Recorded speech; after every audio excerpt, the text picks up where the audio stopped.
Okay, it's 5:30, so let's go ahead and get started today. All right, good evening, everybody. How's everybody doing today?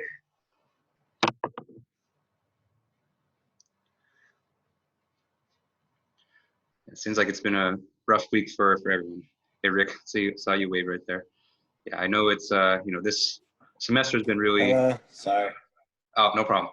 Yeah, I know this semester has been really challenging, I think especially for you guys. I mean, it's, I know you guys didn't sign up for this, and, going online like this has been kind of a really, trying experience. It's definitely really difficult to learn like this. So, I even though it doesn't make things better, I want to apologize just for, everything that's been going on, and, hopefully, I'm going to try my best to kind of make things at least a little bit better. Okay. So the plan for today is we're going to finish up our notes for the convection with finite volumes.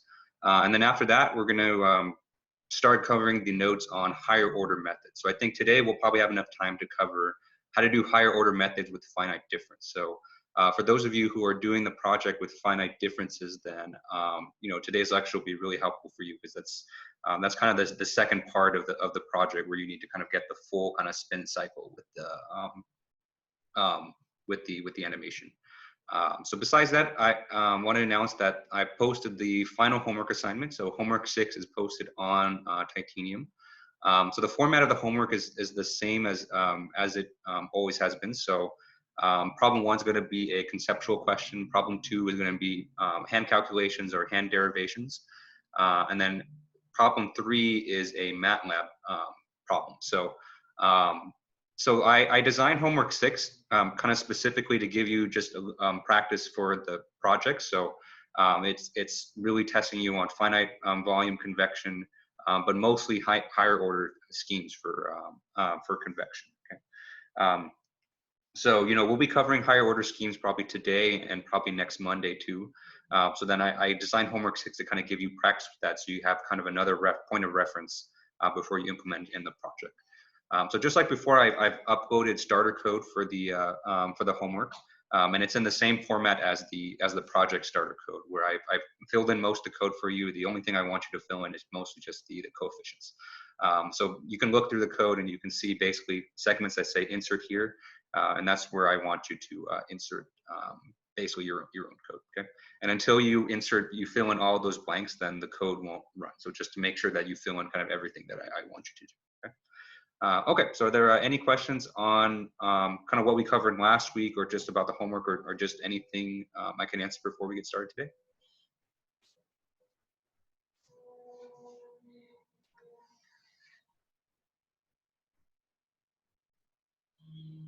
Okay, so there's no questions. Let's pick up where we left off. So last time we were finishing up a final example. So let me write out that example again. Okay. So the problem we were looking at was this one. So we have 50 d phi dx plus 5 d phi dy is equal to 2 d squared phi dx squared plus d squared phi dy squared plus 3xy. Okay. And so last time what we did was we derived the equation for the interior nodes.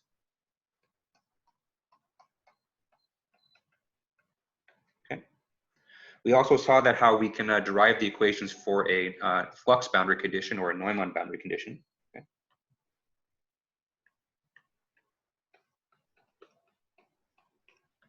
Okay. And so today what we're going to finish up is we're going to find out how we get the equation for a Dirichlet boundary condition. Okay.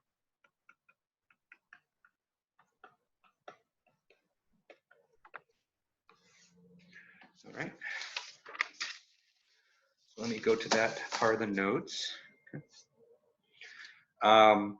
So let me draw the domain actually. So the domain was looks something like this.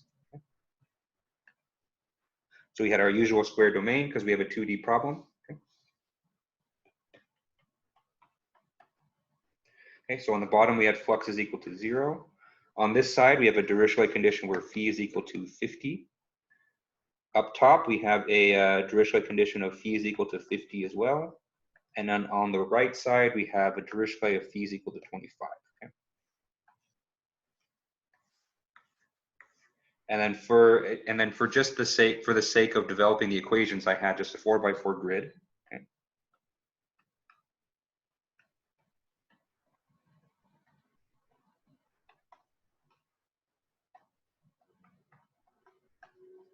Okay.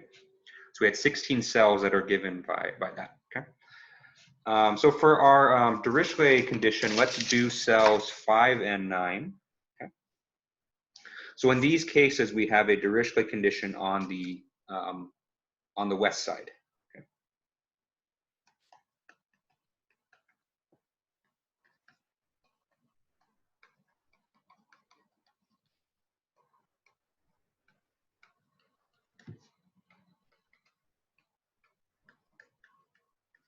Okay. And so what this means mathematically is that the only integral that we're going to vary, because we know, remember, whenever we do finite volumes, we have integrals on the north, the east, the south, and the west side. So if our boundary conditions on the west, that means the only integral that we're going to vary is the west integral.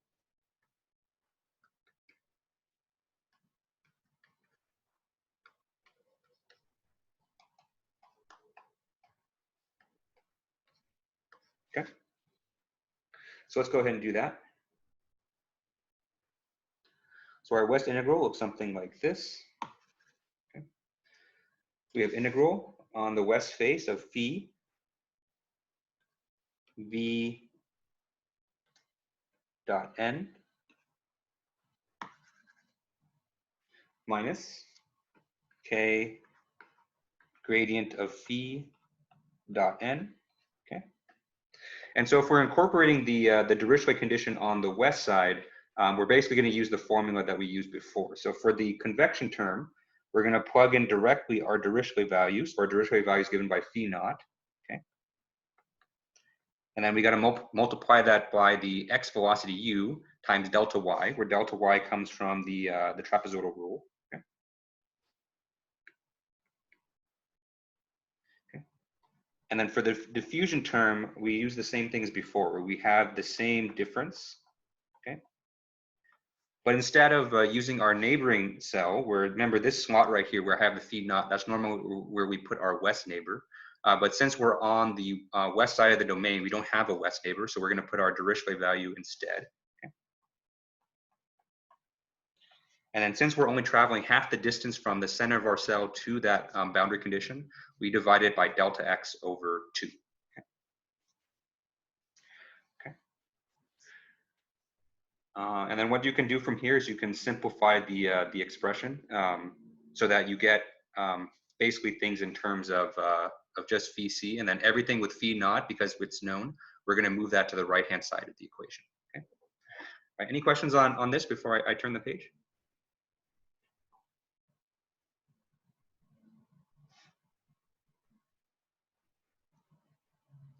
Okay. Okay. So now that we have the expression for the west integral, we can go ahead and plug that back in, because just like we saw last week with the Neumann, we know that all of our other integrals are going to stay the same.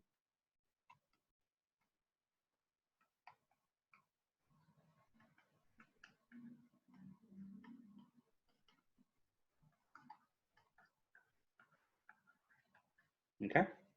So let's go ahead and write out the full expression for all of the integrals. Okay.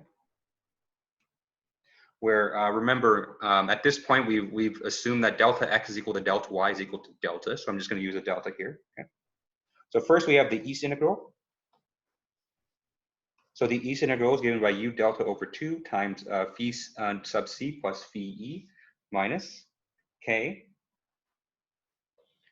phi sub e minus phi sub c. Okay. So remember, this is the east integral.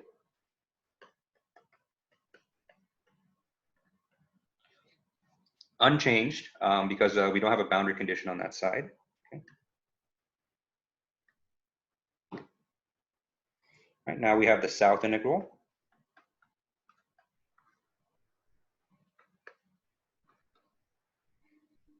This should be a minus. Sorry about that. Okay.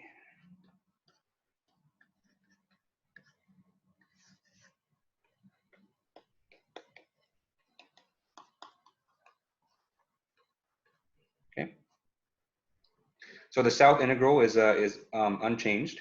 Okay. Next, we have our expression for the west integral, which does change. Okay. So if we simplify the expression on the last page, we get 2k times phi sub c minus phi naught u delta y, or in this case u delta. Okay. And then minus 2k phi naught. Okay. So this is the west integral.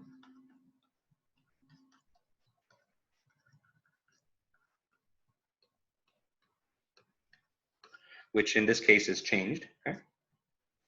And then finally, we have the north integral, which is unchanged. Okay. So we have plus v delta over 2 times phi n plus phi sub c. Okay. Minus k phi sub n minus phi sub c.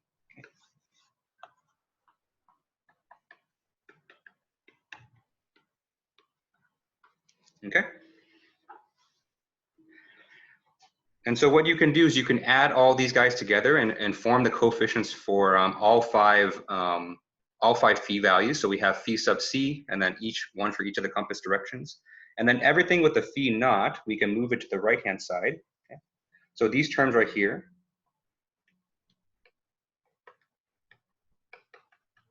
we can move this to the right-hand side.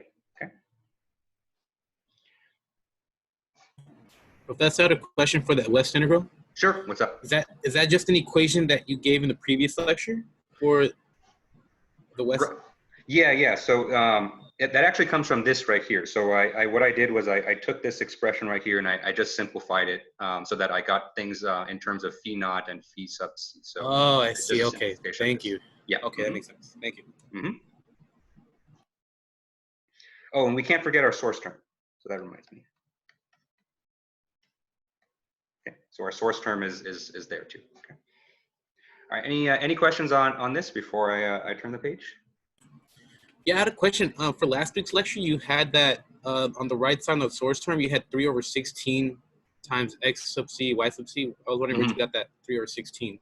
Right. So in that case, I plugged in for deltas, which I forgot to do here. So delta in this case is 1/4. Because we assume that this length right here was equal to 1. So if we divide 1 by the number of cells in that direction, we have 1/4, basically. So then if you do delta squared, that becomes 1/16. Right? Oh, I see. Thank you. Yeah. So then we do when we do 3 delta squared, that becomes 3/16. So I kind of just forgot that we did that last time. So, but that 16 comes from that delta squared, basically. Mm-hmm. Okay. So once we do that and we basically simplify everything, I'll let you guys plug in the numbers. I kind of worked through the steps. I did a couple more simplifications in the notes. Well, let's kind of just jump right to the equations, just because I want to get to the higher order methods today. Okay. So if we write out the equation for cell 5, we get this. So we get 4.25 times phi 6 minus 2.25 phi 1 minus 1.75 phi 9 plus 10 phi 5. Okay. So notice how there's only 4 phi terms here, because normally for our interior nodes we have 5. But for in this case, since we have a Dirichlet condition on the left side, there's only 4 of them here because there's only 3 neighbors, and then we also have ourself, which is 5. So this is equal to, after we plug in for the delta squared, we have 3/16 xc yc plus, and then we plug in the values for the Dirichlet boundary condition, and we get 825.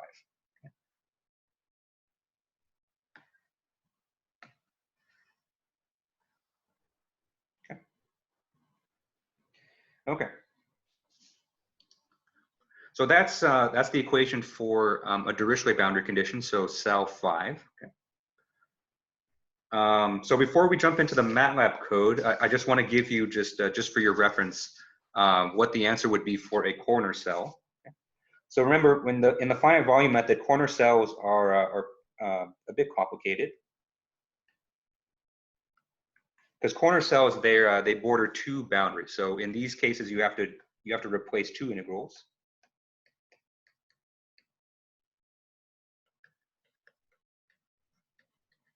Okay, so they're quite a bit of work because you have to kind of do two replacements there. So in just for example, if we do cell number 1. So cell number 1's in kind of the southeast corner of our domain. So the integrals that we would replace are the south integral and the west integral. Sorry, it's in the southwest corner. I get the two mixed up.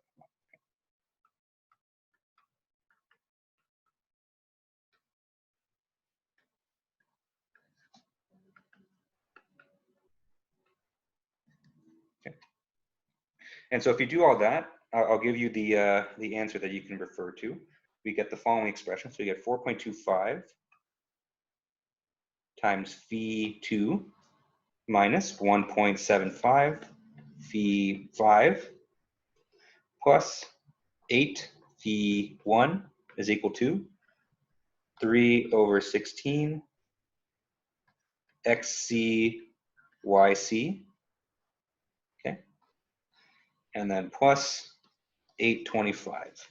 Okay, so in this case we have the same kind of value on the right because the south boundary we have a flux condition of 0. So the flux, when you have flux of 0, that adds kind of nothing to the right hand side.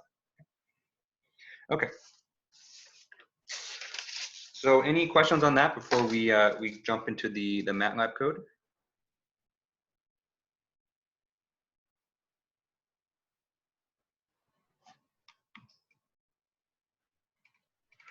Okay.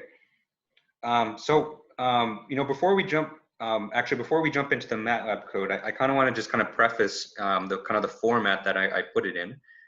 So because in 2D finite volumes we have these 4 integrals, the way I've structured our the starter code and on all basically finite volume codes for you guys is I broke it down into each of the different integrals. So what you should see in the example code that I posted is that there are 3 or 4 different if statements within our for loops, where each of those if statements kind of correspond to a different integral. Okay?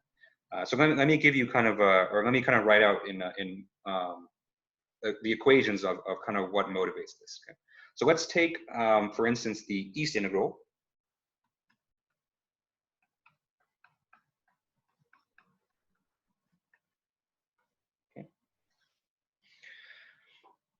Because what we can do within that for loop is we can basically evaluate each of those integrals one by one, and then by adding those terms into the left-hand side matrix, we're essentially adding them all up together. Okay?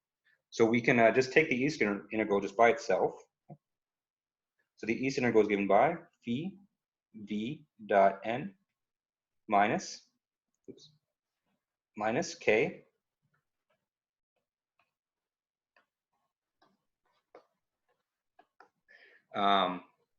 gradient of phi dot n ds. Okay. And so we have basically 2 different cases here. So we have the case where our east integral faces an interior cell. Okay.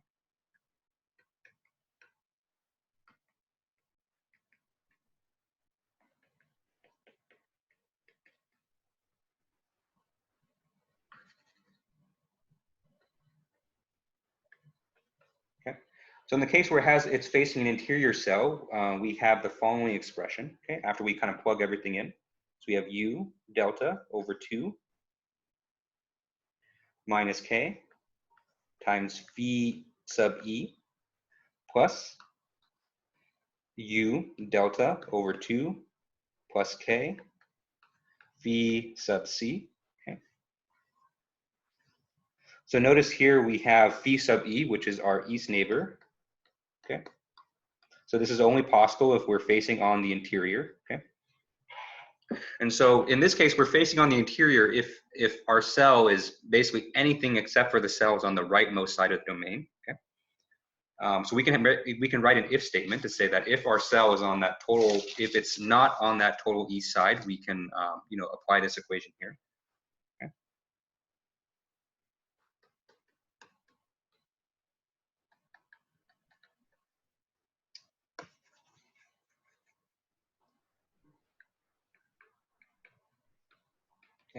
So the other case, at least for this problem, is that if our cell is on the total east side of the domain, then it's going to be bordering a Dirichlet boundary condition. Okay? And so the equation that we're going to use for that is given by this. Okay?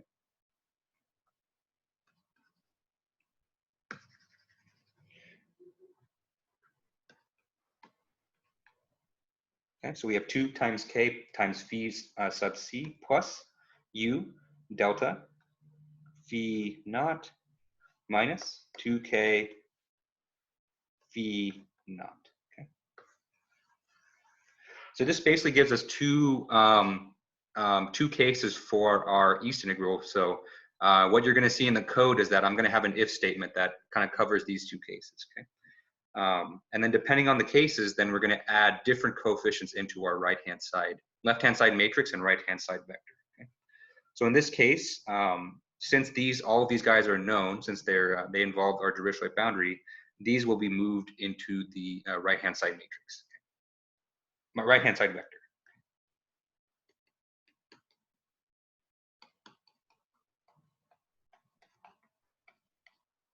Okay, and then the symbol that we give that in our code is B.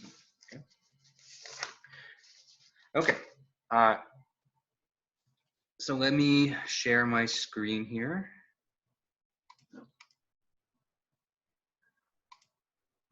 Okay.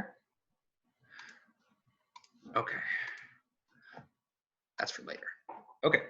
So in this is the code that I posted on Titanium, so you can download this example for yourself. Okay. So just like before, we have section 1, which defines all of our properties. So in this case, I'm solving a 30 by 30 problem. So it said we have 30 cells in the x direction and 30 cells in the y. So the total number of cells that we have is 30 times 30, so it's going to be 900. So this is way too much to solve by hand. Okay. So then we'll come down here. So then in section 2, we have these for loops here. And remember, these for loops have the same responsibilities before. So these are responsible for visiting every cell in our grid. Okay. Because when we have this nested for loop of, for I goes from 1 to nx and for j goes from 1 to ny, that nested structure basically allows us to visit every single cell in our grid, which is good because we need to basically establish our equations for every one of those. Okay. Right. So then after that, we have this block right here. So this block is always the same as it always is, because whenever we have a 2D problem, we have to compute our ID numbers. So we have ID numbers for myself and the West ID, the East, and the North and the South. Okay, so these are the same formulas that we've been using for this whole semester. Okay. Okay, and then you can see from here I have 4 different if statements, and each of those if statements represent a different integral. Okay. So let's just focus on just the East integral because those are that's the equations that I wrote kind of previously before we entered this mode here. So you can see I have this if. So the if statement here is if I is equal to nx. So what this if statement is checking for is that if our cell is on the total right side of the domain. Okay. Because if our cell is on the total right side of the domain, then we're not going to have any neighbors on our east. Okay. So if that's the case, then what we need to apply here, and see we have something at A at my ID. So this is a coefficient or phi sub c. Okay. And then since this next line of code, we're modifying B, where B members our right-hand side vector. This is our boundary condition. Okay. So this is modifying right-hand side vector according to BCs. Okay. Okay. So that's kind of the second case that I had written before we launched into this. Okay. So then we enter our else statement. So if we're not on the total right side of the domain, then we're facing it on the interior.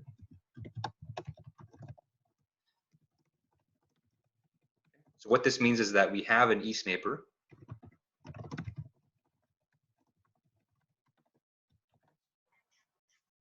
So if we have our east neighbor, then we can apply kind of the normal form or the usual form for our east integral. Okay.